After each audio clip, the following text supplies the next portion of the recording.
काशी में 80 घाट पर तुलसीदास रोज रामचरितमानस को गाते थे। एक बार गोस्वामी प्रातःकाल शौच करके आ रहे थे तो कोई एक प्रेत से इनका मिलन हुआ।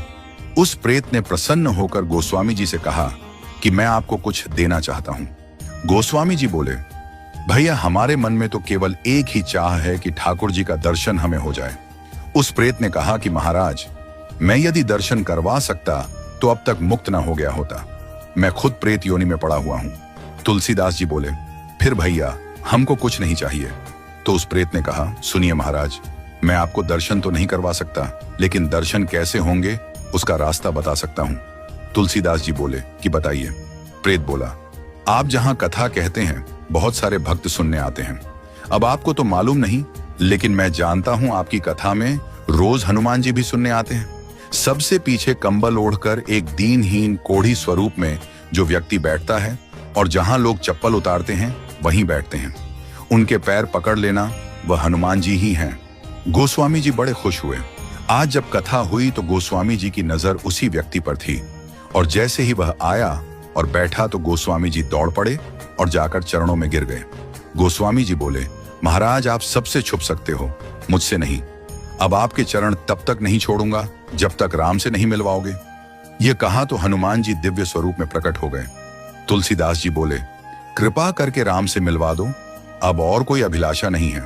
हनुमान जी बोले कि आपको राम जी जरूर मिलेंगे, लेकिन आपको चित्रकूट चलना होगा। गोस्वामी जी चित्रकूट गए, मंदाकिनी में स्नान किया, कामदगिरी की परिक्रमा की, खोज रहे हैं कि प्रभु कहां मिलेंगे। सामने से दो राजकुमार घोड़े पर आए, एक गौर वर्ण और एक श्याम वर्ण। उन्होंने रास्ता पूछा तो तुलसीदास जी ने बताया और वो चले गए। फिर हनुमान जी प्रकट हुए और बोले, अभी जो राजकुमार घोड़े पर थे वही तो राम और लक्ष्मण थे। आपसे ही तो रास्ता पूछा और आपने नहीं पहचाना। ये चूक हम सब करते हैं। न जाने कितनी बार भगवान सामने आए हों और हम पहचान नहीं पाए हों। सबका आदर करो, क्योंकि न जाने किस रूप में नारायण मिल जाएं। गोस्वामी जी बोले, हनुमान जी आज बहुत बड़ी गलती हो गई, कृपा करवाइए फिर मिलन हो। हनुमान जी बोले, धैर्य रखो, फिर मिलेंगे। गोस्वामी जी मंदाकिनी के तट पर स्नान कर चंदन घिसते हुए श्री राम जय जय राम गा रहे थे। ठाकुर जी बालक रूप में आए और बोले, बाबा चंदन बहुत प्यारा घिसा है, थोड़ा मुझे लगा दो। गोस्वामी जी ने दिया।